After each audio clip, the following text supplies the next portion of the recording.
Hey, Bashar. And to you, good day. So I started to see more ET contact signs since last night. So All thank right. you for that transmission. You're welcome. It sparked a fire in me for sure. Thank you for sparking the fire, Yeah. or firing the spark. Yeah. Who are the beings who are specifically responsible in changing others' DNA for the purpose of evolution? Who are the beings? Well, partly the Greys, obviously, since they're creating a hybrid race that has to do with Earth becoming the sixth hybrid race, which is part of your evolution. Right. That's one. That's Okay. one group. How about another that I'm connected to the higher level Cobra energy? Besides the Anunnaki.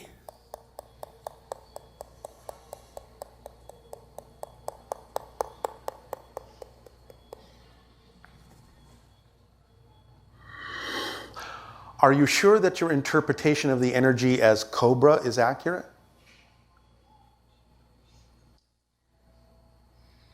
For we are tapping into another evolutionary trigger species that doesn't seem to contain that particular reference in its energy that is connected to you, but it doesn't come across with that interpretation. So maybe What is it that the Cobra symbolizes to you? Maybe that's your particular interpretation of the energy by the law of similars. You understand the law of similars? yeah, sometimes I do this to come full circle. This Well, that's not what we're connecting- saying. Right. The law of similars works like this. Two different people may be vibrating with a certain idea in mind that represents something specific to them. But each of them will have a different representation of that thing that makes it seem as if they're not on the same wavelength. But they may be, because each has their own way of symbolizing the same energy. So you may be symbolizing this energy as a Cobra, but it may not necessarily translate or interpret in their reality in the same idea, in the same symbol. So what does the Cobra mean to you? So that if you understand the idea, then we can see if there's a similar notion in the energy we're perceiving in them. So you said it has to do with the idea of the cycle? Well, I was bringing the two together, but the full circle. But the You're not thinking of a Cobra. You're thinking of an ouroboros. Do you understand that term? Yeah, that came to mind too. All right. The ouroboros is a more accurate ray to represent that idea. Okay. The ouroboros is a symbol of a snake eating its own tail. The idea of the endless cycle, the endless circle. Can you tell me about the beings that I feel like I'm connecting to that I brought up before that are not the Greys? We are talking about the ouroboros beings. Oh, so, okay. Interesting. It's that group that is representing itself energetically to you in the symbol of the ouroboros. So you might as well call them that.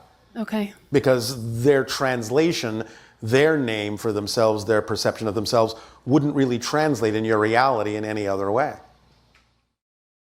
How does the eating itself correlate to the expansion and the awakening of DNA?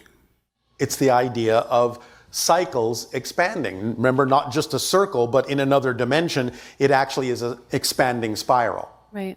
Therefore, your DNA, being a spiral, is connected to that vibrationally. Connected to the expanding spiral of change and evolution and growth. And how is the Cobra connected with that as well? Because I know... No, I said it's not a Cobra. It's Right. an ouroboros. But they're similar, right? No, as far they're as not. the DNA medicine? No. You're not getting this. The ouroboros is a different dimensional being. It's not a physical snake. It's a representation in your reality of a different kind of dimensional being symbolized by the idea of the snake, because the snake represents the idea of ancient wisdom, like the dragon, to some degree. And specifically, why the snakes appear on your caduceus. Right. It's DNA. Right. So in this case, it represents the idea of the DNA spiral. It's Right. not a Cobra. Okay. Does that make sense? Yes. And that connects with one of my hybrid children. He calls himself Rowan Draco. Yes. So more of that idea of the Draco constellation, serpent dragon energy coming in. Right. Also, I connected that energy with Morning Star. The Anuhet. The Anuhet, yes. Yes. Because when I was connecting with that energy, Morning Star came in. Oh, all right. There are ways to tap into that vibration. It may not be the complete personality, but the vibrational energy and domain of the seventh hybrid race is vast, and there are many ways to plug into it for your own purposes. And how is that connected with the ouroboros or the DNA connection? It's connected only in the sense that the Anuhet represent, as the seventh hybrid race, the completion of a very large evolutionary cycle in your galaxy. And that's the full circle. Yes. That is a deeper breath. Thank you. And That will do. thank you. Thank you.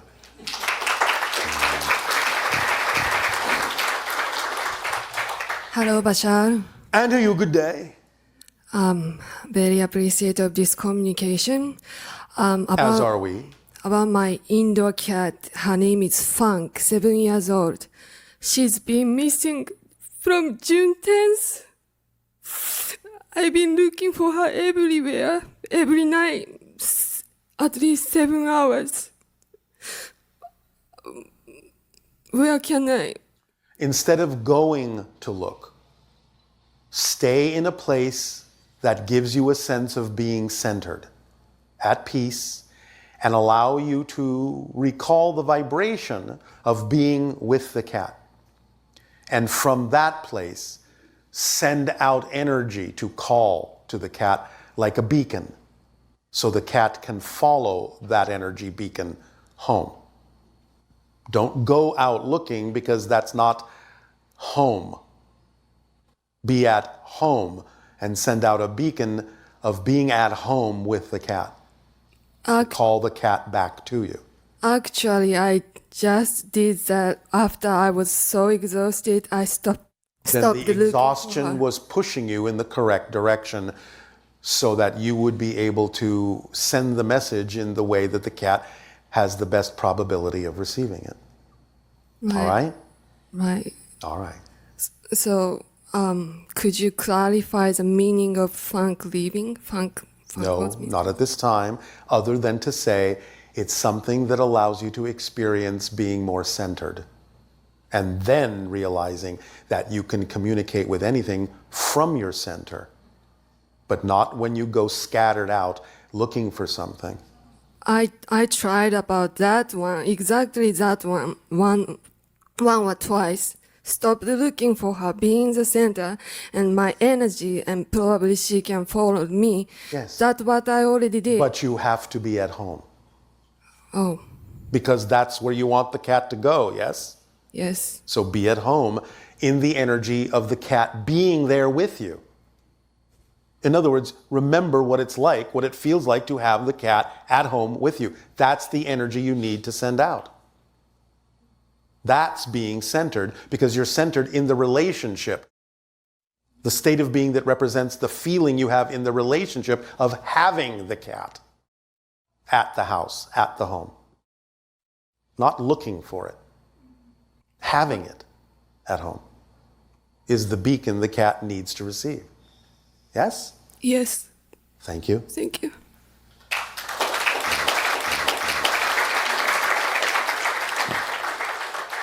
Hello, Tadeo. Nania. Okay, so on to the questions. This is from yesterday. You are speaking of your Ustream? Yes. All right. Can you share any info on the UFO USO activity off the coast of San Diego, specifically Encinitas and Guadalupe? Guadalupe Island is an underground base for UFOs. Is that it?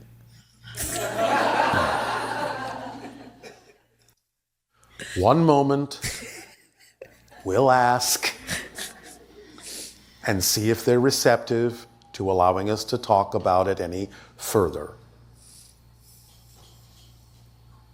Oh, we're having such a good laugh.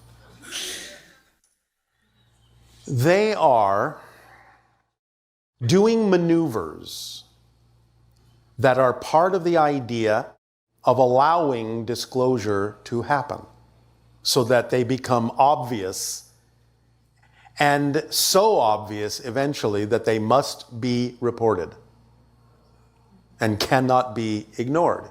So they're part of an advanced wave that is helping the idea of more and more people being willing to say what they've seen. And it will continue and it will increase. But they set up a base of operations that no one can actually get to yet, because no one is actually really allowed to investigate that island. Nevertheless, eventually, it will be revealed. But for now, it's a reconnaissance mission to go out, show yourselves, zip around, make it apparent that you're here in the special air, space, and underwater craft that are sort of shaped like a capsule, a pill, that you would recognize in that sense. So, they're having fun, sort of toying with you. Chase me if you can, catch me if you can. But see us, here we are. See what we can do. And the more you report it, the more you acknowledge our presence, our existence, the more we will know you are ready for more. I will give you, now because the question has been raised, one sentence that will be elaborated upon in another transmission. One sentence from the speaker for the Interstellar Alliance that belongs in the upcoming message that will be delivered in another transmission. So in a sense, because you have raised this question, you are allowed a sneak peek. Here is the sentence. Are you ready? I think so. Are you ready? For now, make of it what you will. It will be more thoroughly explained in the upcoming transmission. So understand, right now there may be many different interpretations to this, but just absorb it for what it is. The sentence is this: we are coming.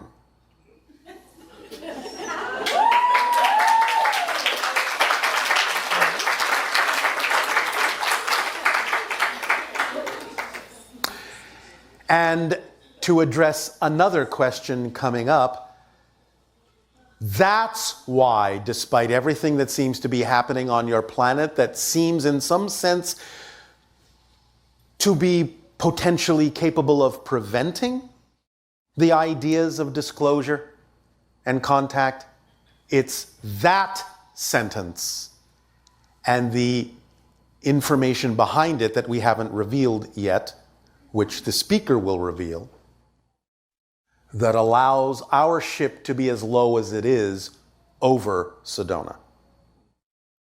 Because now it's not just about what's happening on your world, it's also about what's coming. And I am the balance point between the two, catching the wave coming from Earth and the wave coming from the stars. So now, the barometer of the height of my ship is not just about one energy coming from your world. It's showing you what's happening as the two waves meet. And what will happen when it arrives. Any other questions? Oh, thank you for that. When there are already multiple parallel Earths, why the split into two Earths at this time? I didn't say it was two. The prism, the splitting Earth. The splitting prism is splitting into many variations. It's just that because of the polarization happening on your planet right now, two of them seem to stand out. But I didn't say there were only two. It's splitting into a multitude of versions of Earth and parallel realities.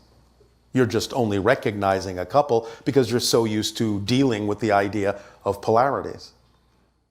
And how much longer of this overlap of opposites until each side is invisible to the other?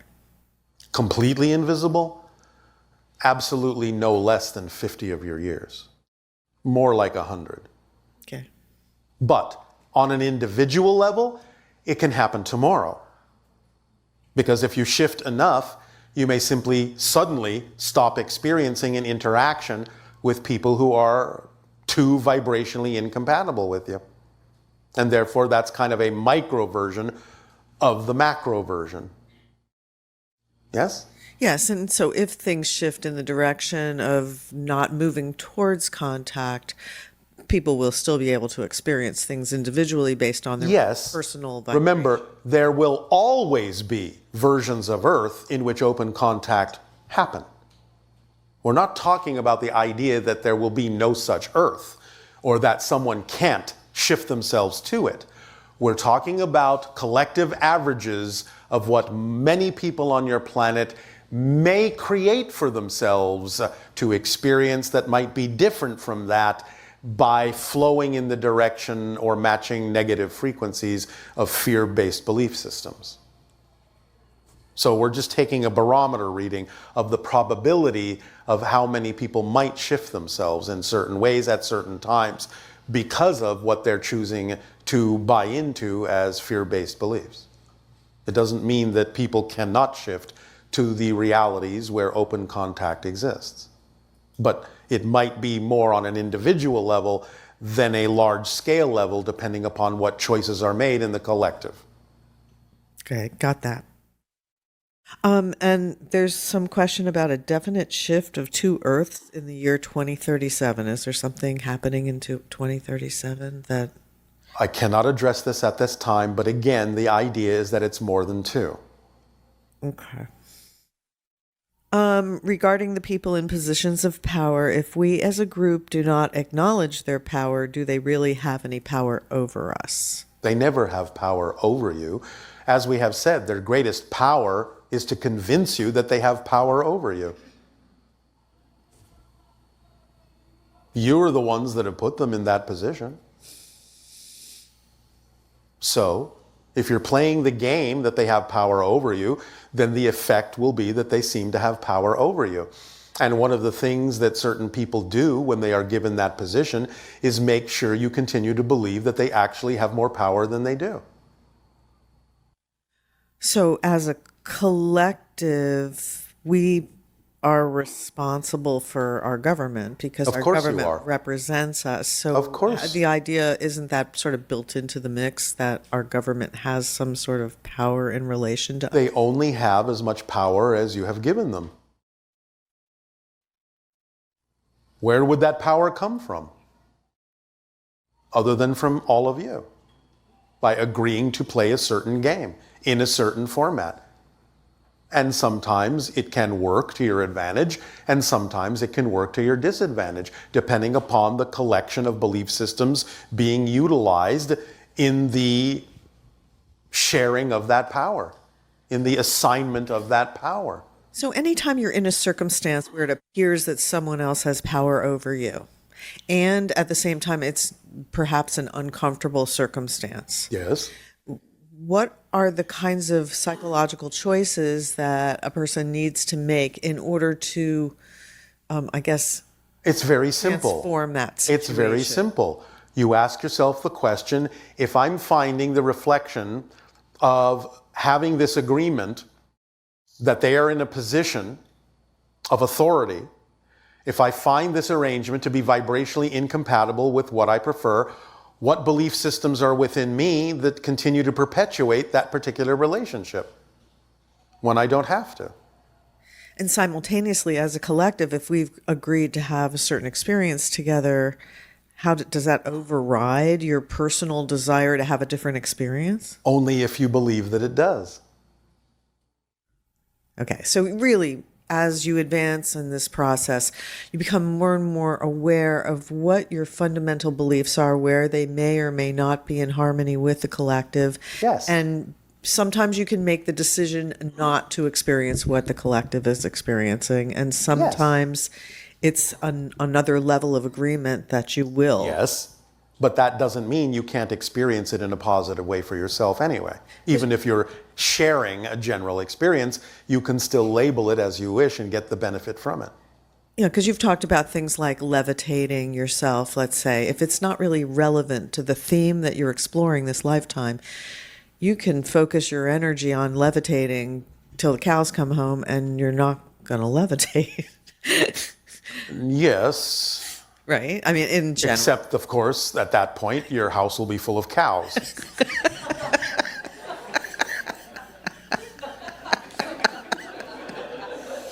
And I believe that is cause for, at the very least, levity.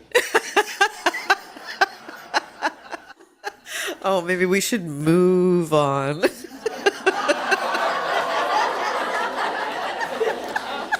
Don't milk this.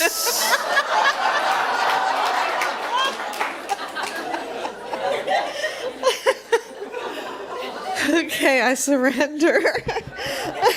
I will never try to outpun you, Bashar. Oh my gosh. That would be utter foolishness. Okay, and Yes. Sometimes at night, this is not me, by the way. Sometimes at night, I wake up half asleep doing stuff in my bedroom. Let's skip that question. Okay. Oh my goodness. Oh, by the way, how far up is your ship? Above Bell Rock? At the moment, it is about 5,000 miles. Ooh, isn't that farther? Is that? Never mind.